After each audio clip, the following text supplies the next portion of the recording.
Fox's Brian Kilmeade just gave the worst apology about immigrant kids.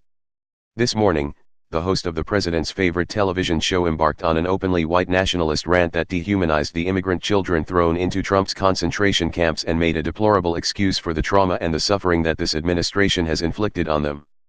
Fox and Friends host Brian Kilmeade argued that we don't need to care about migrant kids because they aren't our kids, and pointed out that since Trump wasn't doing it to the people of Idaho or Texas, obvious code for white people, the tearing of families apart and the demonization of immigrants is somehow something we should tolerate and turn a blind eye to.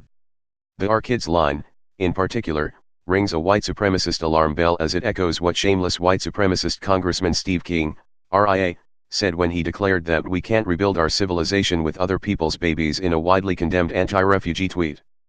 Kilmeade's remarks were apparently received just as poorly, because it didn't take long for him to take to Twitter to hastily issue an obviously insincere and ridiculous apology that isn't going to convince anybody but Fox viewers who aren't quite as far right on the blood and soil scale. The problem, of course, is that he literally said that those kids coming from other countries were less important because they were foreign kids and not like us.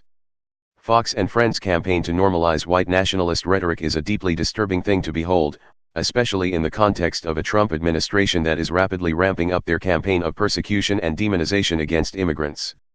We cannot allow this kind of talk to be swept under the rug, nor let these ghouls get away with their obviously insincere bad faith apologies.